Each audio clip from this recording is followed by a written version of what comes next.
Into the floor, and I was like, what the hell's going on in there?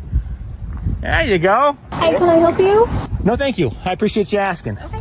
Can I ask you why you're standing outside of a bank recording? Well, you can ask. Okay. What are you doing? I'm not going to tell you, but you can ask. Yes, okay. Absolutely. Well, you're the subject of a radio call now because what was the call about? Suspicious behavior that you're standing outside of the bank recording. He is simply standing on a public sidewalk with a camera pointed toward a bank. There is no reported robbery, disruption, or other obvious incident. Just someone recording from a public location. Yet almost immediately, an officer approaches, requests identification, and appears to question what the individual is filming. That raises an important constitutional issue, because recording events or people from a lawful public location is generally protected by the First Amendment, subject to reasonable legal restrictions. The situation shows how quickly an ordinary act of filming can turn into a confrontation once an officer treats suspicion as a reason for increased pressure. And taking photographs of the bank. So somebody called and said that I was taking photos? Yes, with your camera. On a public sidewalk? And you guys actually came out for that? Yeah, we sure did. Crazy. Why wouldn't we? I mean, if somebody called and said there's a Jew walking down the sidewalk, would you guys respond to that, or is it just people taking pictures? I don't understand. I mean, it's not a crime, nothing illegal. But it is scary for the people inside. It's concerning. Well, if it's scary for the people inside, do you not believe it's concerning if you're outside photographing a bank? I'll tell you, when people are, think that's suspicious, sir? When I do not actually. Okay. When people find things scary, I know fear makes people do strange things. For example, if I was afraid of somebody outside, I wouldn't send a woman out by herself, feet from the man, to confront him. I would, I'd stay inside, first of all. So a gal came outside and was talking to me. She didn't seem scared at all. And if she was scared, she had a funny way of showing it. Was she an employee? Yeah, I believe she was, yes. Okay, well, so who called us was not an employee. I have no control over that. So somebody called you and they said, there's a man outside taking photographs of the bank. Okay, are you under the impression that that's illegal? What was that? You're not under the impression that that is a crime, are you? No, I'm saying it's suspicious behavior that you're standing out front of a bank recording. Well, there's 10,000 reasons why somebody might be standing outside of a bank recording. Okay. And I'll be frank with you, to address... Do you have any ID on you, sir? Sure, but okay. I'm not a big fan of that, though. Do you mind handing it to me? I do, actually, because I'm not a big fan of forfeiting my Fourth Amendment rights to placate the personal curiosity of yourself or somebody inside of a bank. It's not of myself. No. I didn't just pass along and see you standing here recording and choose to stop you. You were the subject of a radio call. There's a difference there. It's not a crime. The officer eventually acknowledges that recording itself is not against the law, but she describes the behavior as suspicious. That distinction becomes central to the encounter. Suspicion by itself does not automatically create legal authority to detain someone. Under the Fourth Amendment, an investigative detention generally requires reasonable, articulable suspicion based on specific facts and circumstances. Here, the individual is standing on a public sidewalk, which is an important part of the context. When the officer requests identification and he declines, the legal question becomes whether there is an actual lawful basis requiring him to provide it. At that point, however, the justification presented appears to rely more on an officer's interpretation of the situation than on a clearly identified violation. All right, I'm telling you, it's not a crime. But I can still identify who you are. You can ask, and I can refuse because I haven't committed a crime. You have to have a reasonable and articulable suspicion of a crime. Don't you agree, And I could Deputy believe Dominguez? that you could be doing this for purposes of committing a crime. I could be doing this for purposes of committing a crime. Yeah, you're photographing a bank. Yeah, I guess I could be, theoretically. Don't I'm not. take my picture. Are you serious? Do not take my picture. Are you serious? I'm taking 32 frames per second. Whoa, whoa, stay away from me. Hey. I will take your picture. Okay. It's perfectly legal. Boom, boom, boom. Yep. There you go. Yep. Have a good day, sir. There you go. Second right now, is there a supervisor available? Don't come any closer. Hey, I'm letting you know, don't come any closer. You can stay right there if you want to continue to record. If you want to continue to record, you can stay over there. I have every right to walk up the sidewalk. But don't come any closer. I'm walking up the sidewalk. Okay, continue to walk up the sidewalk. Now I'm watching you. Pay close attention to the officer's reasoning. She suggests that the individual might be recording because he intends to commit a crime. But a possibility alone does not necessarily establish reasonable suspicion, because almost any innocent activity could theoretically be connected to wrongdoing. That distinction is important when determining whether police have lawful grounds to intervene. The officer then tells him not to photograph her, creating another point of tension because recording officers, while they are performing duties in public, is generally protected, subject to legitimate restrictions on how and where the recording takes place. As the disagreement continues and the officer attempts to exert more control over the situation, additional officers are called to the scene, raising the question of what prompted the escalation. Oh, wait, have you been drinking today? Have I been drinking? Have you been drinking today? Thank you. And he is recording, just for units to be aware, and taking photographs of me.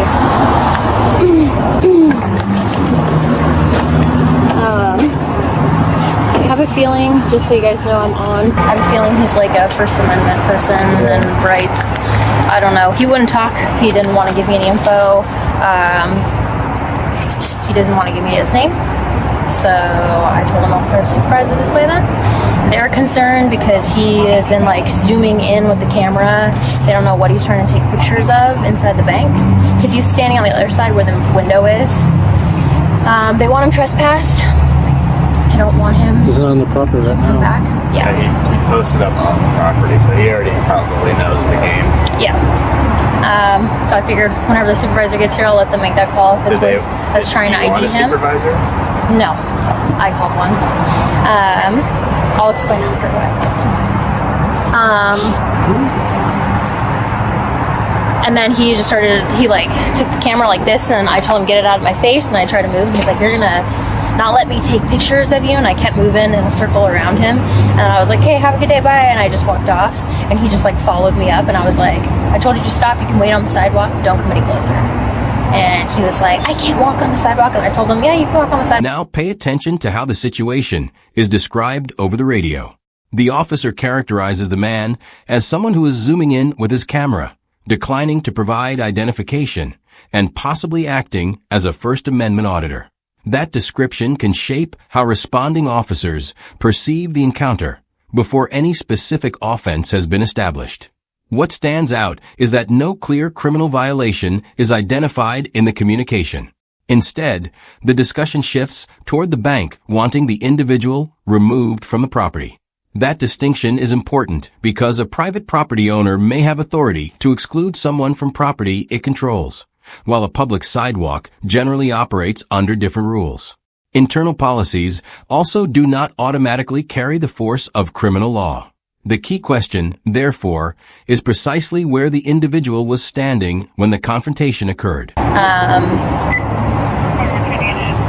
So, if the bank just wants him to trespass and he's going to refuse to identify himself and just fill out a trespass form and just take a picture of him, and that's it. Just verbally tell him, hey, you're not allowed back here, you're not for a year or whatever, and you can come back and be trespassing, and that's about it.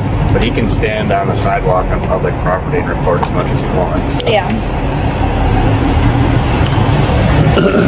He was like, I don't know why they'd send a woman out here to confront me if I'm so scary. And I was like, well, the employees didn't call us. It was someone else. I don't know. He was being very... So who wants him trespass then? The employees? The bank. They said that they are concerned. So if I were you, I'd just, do you have any of those trespass forms? Yeah, I'm going to have them go print one and then fill it out. We'll just print it and start filling it out, and we'll just hang out. If you want to pull over here. Yeah, thanks. Print two so you can keep one and hand it one to him. Yeah. Because he's not going to, Yeah, I mean, he might want one, honestly. So. He might want it, but... Three copies. Decide how they want it to be.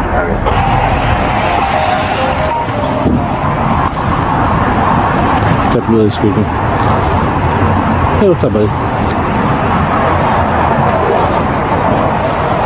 I might get arrested here in about 2 minutes, so If you want to stick around, I'll tell you. We'll be right across Take some footage of this if these guys arrest me, because I'm not going to forfeit my Fourth Amendment rights. They try to identify. One go, you'll see it. You'll see the vehicle. Yeah, that's bizarre. Absolutely bizarre. Dominguez, are you still afraid of a camera? It looks like you got multiple cameras on you. I'm serving you. When the supervisor arrives, the situation takes a noticeably different direction. He acknowledges that the individual is permitted to remain on the public sidewalk and record from that location. The officers then issue a trespass warning limited to the bank's private property, even though the man has not apparently entered that property. At this point, the earlier demand for identification is no longer the focus, and the proposed basis for detaining him appears to have disappeared. The change raises an obvious question. If recording from the sidewalk was ultimately recognized as lawful, what justified the pressure and questioning at the beginning of the encounter? The bank is trespassing you from the property. From their property. From Sure. their property, yes, Yeah, correct. I got no problem with So that. if you trespass on their property, they will call us and you will be arrested. Well, they're going to call you whether I trespass on their property or not, Dominguez. Okay, I haven't stepped foot on their property. Bless your heart. Okay, all right. okay. Wait. You're not over her by Do you chance, wanna are you? sign it? Do you have more seniority over? I do not want to sign that. Absolutely not. Dominguez, nice try. Here's your copy. You Oh, thanks. Wait. Let me see. What does that say exactly? don't want the copy? I'm just taking a look at it. Yeah, I'll take that. Sure. Peering into bank windows with camera recording. Interesting. All right. Bless your heart. Yeah, I'd get some additional training, Dominguez. You're scared of your own shadow. I'm walking up a sidewalk. You're 40 feet away and said, "Don't come any closer to me." Did I tell you I was going to do anything to you? You No. I you just clearly said you don't need to come you any clearly closer to me. panicked when I aimed a camera at you on the sidewalk. You panicked. Am I panicked right A now? lot. No, you're not panicked right now because you got some backup here for you.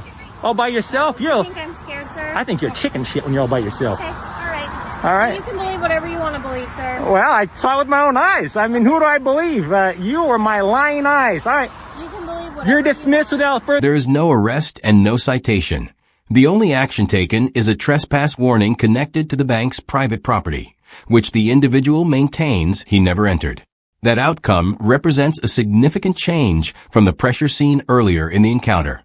The next step could be an internal review, examination of the available body camera footage, or a public records request for the original call information. This is not legal advice, but those are basic ways to examine what actually happened.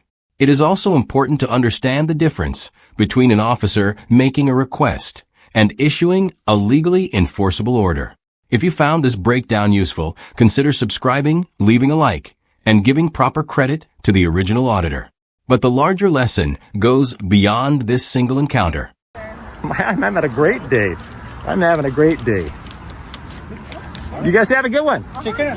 Seriously, get her some extra training. She's scared of her own shadow. Okay. I thought it was our right to record in public places.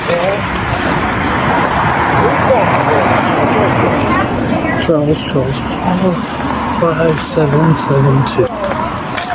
Charles, Paul. Here's the takeaway. Recording from a lawful public location is generally not, by itself, a criminal offense. Simply describing someone as suspicious does not automatically establish reasonable suspicion without specific supporting facts. And an officer's personal objection to being recorded does not by itself create a lawful order to stop filming. The supervisor ultimately recognized that the individual could remain on the public sidewalk and record. That is why understanding the distinction between a request and a legally enforceable command matters. So, what would you have done in that situation? Provided your identification or calmly stood your ground? This video is presented as transformative commentary and analysis of publicly available police audit footage for purposes of education, criticism, and accountability, consistent with the principles of fair use under Section 107 of the U.S. Copyright Act, 17 U.S.C. Section 107. Now, not for the gentleman here, but for Dominguez, this is what we call a walk of shame. See her walking away, she's afraid of her Have own a good shadow, day. Yes, afraid the have camera's fun. being aimed at her, Yeah, continue doesn't recording, understand people. where her rights are. Get help, Dominguez, get help.